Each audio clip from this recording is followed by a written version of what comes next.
Good morning, good afternoon, good evening, guys. Welcome to chrisIsTalkin, and this is another one of my manga reviews for Hunter x Hunter and 357, and basically the previous chapters that were leading up to it. I know I left a few chapters out, but as you know, I'm not really one of those big YouTubers right now, so I need to be balancing out my manga reviews and work. And when it comes to it, Togashi, he likes to give us some fucking dialogue heavy chapters, so it comes to a point of where I'm like, yeah, I want to review it, this is emotional, I come down to review it, and then I remember, oh my god, I need to read panel for panel what the hell is going on, and then I'll do one video a week and I'm like, meh. All that to the side, Togashi brought us greatness this chapter, and I just couldn't leave it to the side, so I'm going to pick from the side, put it back in the middle and start talking about it. In the previous chapters of Hunter x Hunter, it was basically Hisoka versus Chrollo and the madness that they had decided to do, which was go for a fight to the death in Heaven's Arena with all the rules thrown out the window and just see how the fuck it goes. Now Hisoka, as much as he is OP as fuck, there's one thing that he had kind of either not looked into the fact of, or no, not looked at that, but one thing that he had never really thought about properly was the fact of how smart is Chrollo. There is a reason why Chrollo is at the top. He's not just strong, because they've shown that Chrollo wasn't the physically strongest, and he wasn't like he had the best power, but his power was that he could use everyone else's power. There were limits to it, but for how genius Chrollo is, yeah, the limits were basically no limits at all. The limits are, for this one you need to have the book open. Cool. We saw how easy he could maneuver when he was fighting Killer's dad and granddad, and he was actually doing okay. He never died, but he was doing okay, and he came out kind of unscuffed. So that literally shows us that we need to see Hisoka doing some OP shit.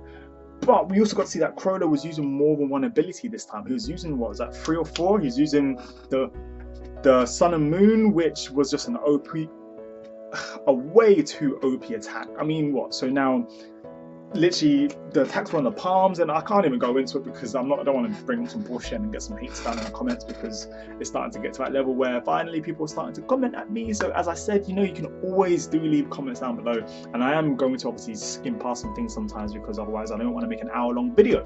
That's why some things are missed out, but feel free to talk in the comment section down below, and I will definitely try my hardest to always reply, because you guys are going to be the people that are going to help me rise up. Because as you notice, over 600 followers now.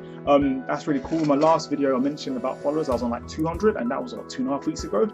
So thanks, things are only going greater, and I hope that you guys keep enjoying my shit. That to the side, see, this is how my brain goes. It just goes one way and then just goes another way, and then I'm like, where am I? But yeah, it was Chrollo versus Hisoka, and they were fighting, they were squaring off, and Hisoka, yeah, he bit off way more than he can chew. Chrollo had way too many rules and skills in his artillery.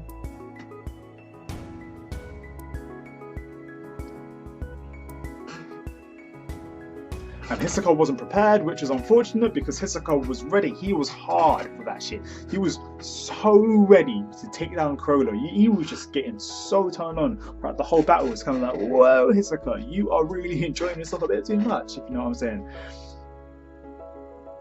Chrollo, he's not stupid. Chrollo knows Hisoka's very strong. I mean, like, Hisoka's never given away how strong he is, but Chrollo knows he's very strong. So what did he do? He took a step back and he fought using tactics, and the tactics that he used were perfect against someone like Hisoka, who, like, as much as he's a transmuter, if I do believe, because I said that him and Chrollo, because he said in the anime him and Chrollo were the same. Hisoka's a transmuter, but he's physically really strong. I mean, he was taking, like, he was going against Razor, and he's done some mad shit throughout the whole series. So his strength is definitely on levels of some of the strongest. Obviously, that's because his control of Nen and his master of Nen is way too far beyond anything, and that's his own Nen ability. But Chrollo, he's just a genius in the general sense, allowing him to be able to unlock every skill. Whenever he steals them, he can just use them perfectly. So yeah, so it was kind of obvious that Chrollo was going to win. Obviously, all Hisoka diehard fans, as much as you don't want to admit you're a Hisoka fan, you're a Hisoka fan, and I know deep down inside you want Hisoka to win.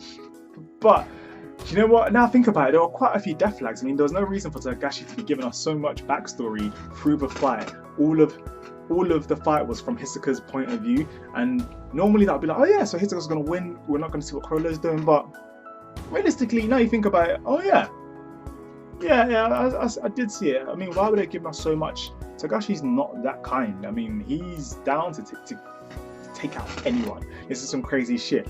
So yeah, Hisoka in the last few chapters, he had been losing his fingers. He lost a leg.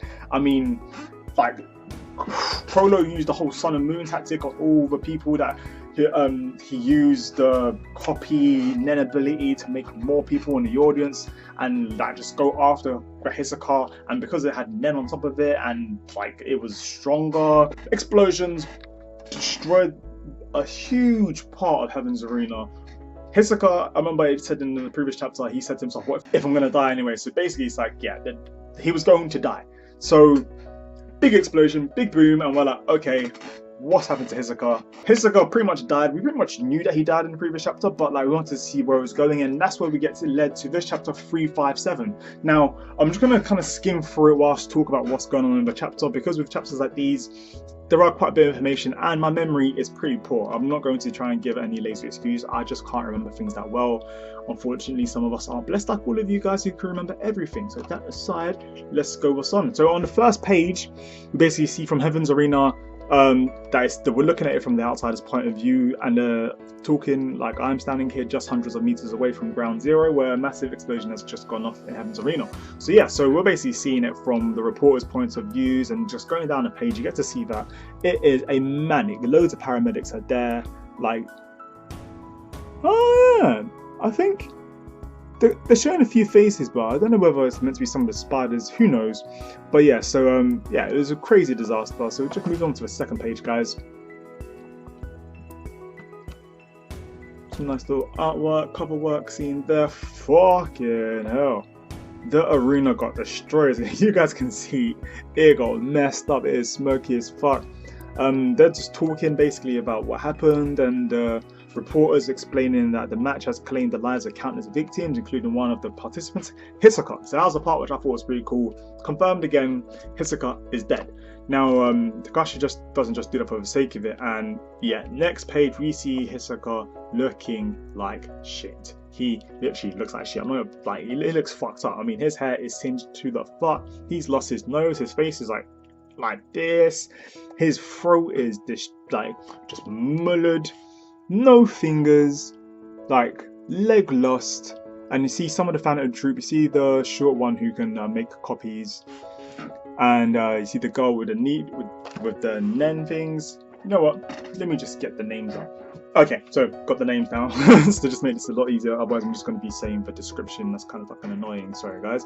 So yeah, so you got Machi, who is the chick. Kotopi, who is the short one, who with the hair, who makes the copies. He was in the Green Island arc, and was the one who's making copy of Nen's, and he's also the person that Chrollo had borrowed his power as well. So, and then you have Sharnak, who's the person who had the phone and could like in the not in the Chimera Ants arc, when the spiders went into the main nest with those fake ass queen Chimera Ants. He was the person who injected himself and then went all Super Saiyan and destroyed those fucking ants. So yeah, so you have Shauna, Kotopi, and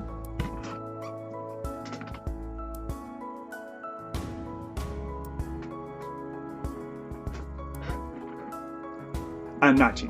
So yeah, they're just looking over the dead body, like just conversing amongst themselves or what happened, basically just letting us know how Hisoka died. Like he's basically saying before the explosive puppets could get close to him, he was swarmed by 200 other puppets that had received the command to break.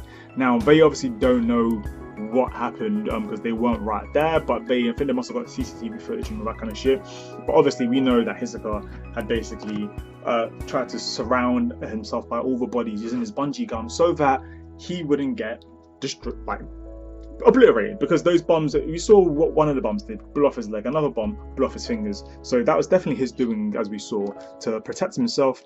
And the wall of flesh piled on top of him along with the explosion caused oxygen deprivation, which resulted in cause of death, suffocation. So that's another thing which I like about Hunter. And Togashi really does like to give us quite a lot of dialogue, and this time not as much dialogue, but we know exactly why he died. And sometimes when heroes or villains come back with ask pulls, it's like, how did he die? No, because there was this, was that. No, so we know Hisoka died of suffocation, which is pretty cool. Now it's confirmed by Shaunag.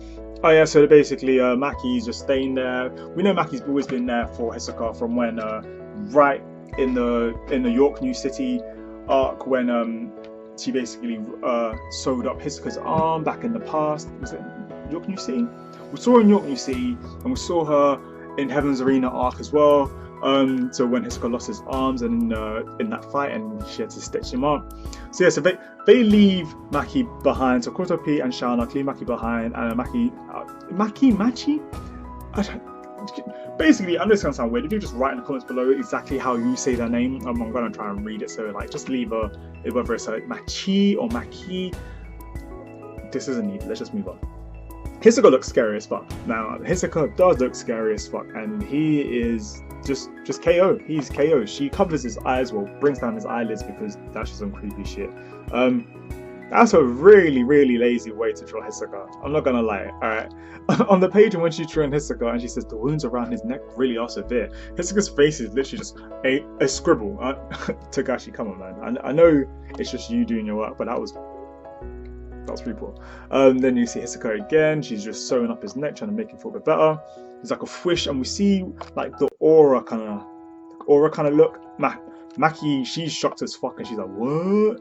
Aura? Impossible. Hisoka is as dead as the doornail. It can't be.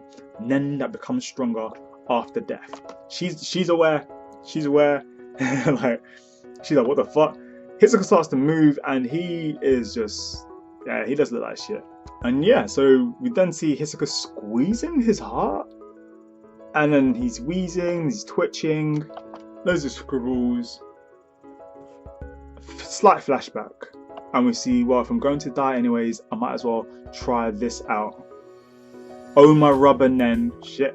Like, he was talking to himself. Like, see, now I've read this, and once again, I'm not going to try and lie and say this is a raw reaction, because it's not raw. It's not a live reaction. It's a raw reaction. And the fact of, I watched it the first time. I read it the first time, and I was at work, so I was kind of skim reading, and I was like, what? So now I'm just going over again with you guys, just so that we can kind of really get what the fuck is going on here, because shit. After I'm dead, come back to life along with my heart and lungs, cradle them, caress them, and then expand and contract. Explosion. So that's pretty much what the fuck happened. Hisoka, he made a contract. He made a contract. So we've seen contracts made before in Hunter, so it's not new. It's not that much of an arsepool. Like we saw, what's his name again? Kurapika, he used a contract to make himself OP as fuck to even be able to take out the spiders at the beginning. And we know that was pretty much an arsepool because Kurapika wasn't that strong. He wasn't strong enough to take out the spiders. He's like, he wasn't. Like, you need some OP shit to take out the spiders. So yeah, so he did that contract to make himself stronger. We also saw Neferpitou, she made herself stronger by doing a contract so that when she died, her Nen puppet could just take Super Saiyan Gon out because he was on some fucking rampage shit. And yeah, so she was already OP and she's in a class of her own, and she went that level above as well. So far we know one thing, is that with the Nen commands and when they're speaking to the Nen abilities, making the contracts, all the times that we've seen so far have been through death. So I'm guessing that you really need to give everything, which is your life. Oh, Gon freaks as well. When he did the thing when he made himself into Super Saiyan Gon, he made a contract as well so that he could use all his life energy. He didn't care whether it's just for this next moment. He gave everything. So Hisoka as well, he kind of pretty much gave everything, which was his life. He gave his life. He's fucked. Well, more than fucked. He's dead. So, but his contract was to bring back his lungs and his heart, and yeah. So that was that. He springs back to action looking like a scary motherfucker, and he's like, yo, Machi. Love her. Like, you know, he's a fucking troll. Was I truly dead right now?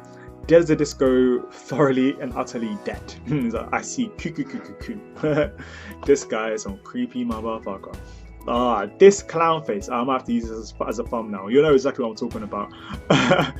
I guess fighting against someone of Chrollo's caliber while being swarmed by other opponents was a bit more than I could tune. Yeah, Hisoka, he looks fucking crazy. But yeah, then one thing I like is Hisoka and Machi. Is it Machi or Maki? Fuck's sake, I keep going back and forth myself, going crazy. My head's going crazy.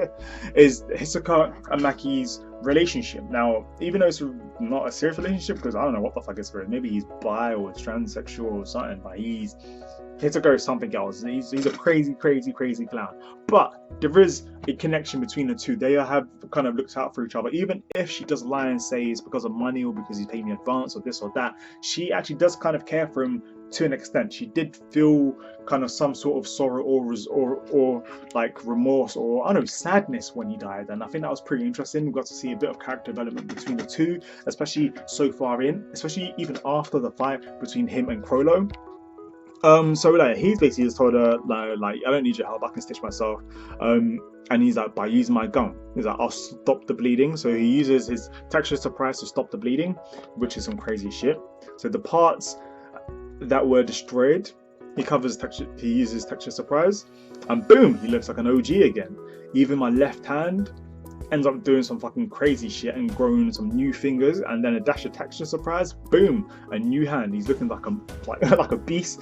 Even his right foot is back. He's looking like an absolute G. She's like, I see. Now they're just having some quick little conversation between the two. Sorry, I'm just checking my phone. Just having a quick conversation between the two, wondering what the hell happened. She's basically telling him that, look, I died. Oh no, my bad. Sorry. When you don't need me, do you? I'll be heading back. Maki, you've got it backwards. This time I've decided to make sure it's my opponent. So yeah, Hisoka's basically just letting Maki know she's fucked. And it's scrolling down a bit.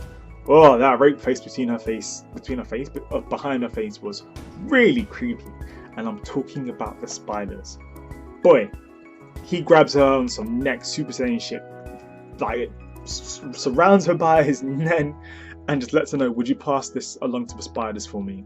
That as of now, no matter where they go, whoever they're with, I won't stop until I've killed them all. Now her rage face is some crazy shit. Don't you dare fuck around with me, I'll kill you myself right now. She was the gritting teeth. Can I take that as a yes? He's trolling, doing his stretches. He doesn't give a shit. And he's like, excuse me, who do you think I am? If you want to stop me, how about you free yourself and try it? Even though he's tied her up, he's being nice as hell by like not killing her, because she could have just died. That would have been it. Her face here is monstrous.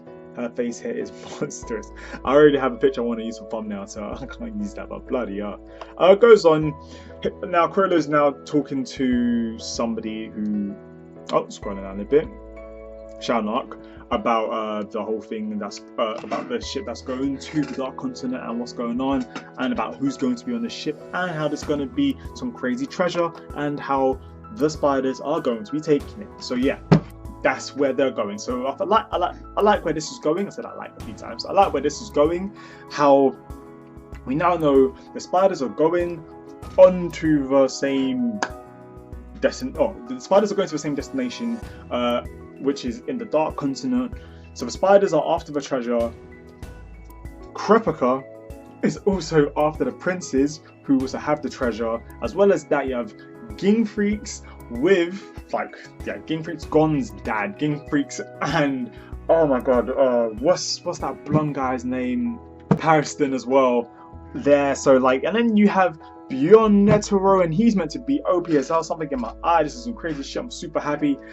Yeah, and now Hisoka is on his way there as well. So we know there are going to be some emotional fights, whether it might end up separating them and they're just going to destroy themselves. Oh, let's not even talk about, let's not forget about the madness that they're going to see on the Dark Continent. They also let us know that there are some vampires, ghosts, witches, demons, some crazy amount of shit with some new Nen abilities, and not even Nen abilities, there are some next kind of powers. We're going into a whole new realm of shit. Let's hope that Togashi does not go on a crazy hiatus again, because if this continues at this pace, I personally see the anime continuing.